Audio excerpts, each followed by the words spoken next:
Welcome to another episode of the TUE Brew Review. This week we are checking out Caroline. This is a farmhouse ale brewed with coffee, and it's produced by St. Somewhere Brewing Company out of Tarpon Springs, Florida, which is in the Tampa area. Did try to look these guys up, and because I've never had a beer from them before, and unfortunately they are closed, so it's too bad. The St. Somewhere is unfortunately now nowhere. But farmhouse ales, often referred to as saisons, which is kind of it's the table beer of the Belgian countryside. So this was kind of like the everyday drinking beer that the Belgian farmhands would use to sustain themselves. And generally speaking, it's lower in alcohol, and it usually uses a variety of different grains. Aside from malted barley, you'll get wheat, you'll get oats, and other cereal grains.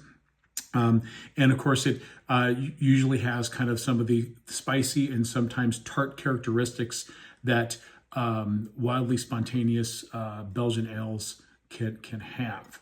Although I don't believe this is spontaneously fermented. So let's go ahead and check this out. This is a 750 milliliter bottle, so that's little shy of 2 pints. I think ABV is 5%. So again, it's a designed to be a lower alcohol beer. Not too much else on the label. A little bit of history of the now defunct brewery. Looks like they specialized in farmhouse ales. So excited to give this a try.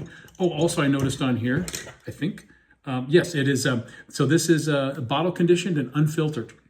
So the carbonation happened after this beer was packaged, where most beers, they get carbonated and then put into their container. This was carbonated in the bottle. And we've got that nice cork. Good sounding pop. Let's go ahead and get this into the glass. Got a nice hazy yellow color. Haziness that's par for the course. I've got a kind of a very light fizzy head, so that would indicate that this probably has little to no wheat in it. It's probably most, if not all, barley malt. Maybe there's a little bit of other cereal grains in there, as I mentioned before. Yeah, getting very subtle, sweet spice, graininess. I am getting a little bit of those coffee aromatics in there as well, but everything is very subtle. There's nothing too in your face about the aromatics. It's very inviting. Cheers.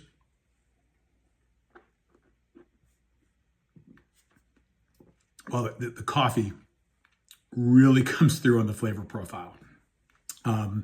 I would go so far as to say the coffee dominates it. Obviously, they use what's called a blonde roast coffee because you're not getting the darker color. But boy, you're definitely getting pretty substantial coffee flavors in that initial taste. And as my palate adjusts, I am getting the other elements that one would find in a farmhouse ale. I'm getting a little bit of tartness. It's not like a sour. I'm getting a slight bit of tartness. I'm getting some other spicy characteristics, herbal type of characteristics, and I'm getting that aged hop characteristic that I normally get from Belgian ales. It's got a kind of a very herbal, funky, aged hop character to it. It's not hoppy in terms of bitterness, but definitely it's got the Belgian hop flavor profile in there. So very interesting. Yeah, the light mouthfeel, the finish, it's got a really funky finish. It's got that Belgian ale finish that's like, the best way I can describe it is like grandma's basement. It's got that celery, dank aftertaste.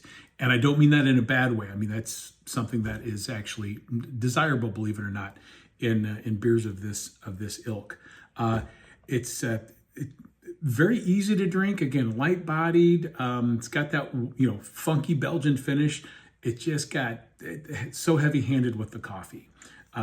So that would be my only negative critique of this in what otherwise is a very crushable, easy to drink, but flavorful farmhouse ale. So yeah, see it out there. If there's still any remaining on the shelves, definitely check it out. It's something different. I can honestly say I've never had a coffee infused Belgian ale before, but now I have. So there you go. Once again, it is Caroline coffee infused farmhouse ale from St. Summer Brewing Company. Cheers.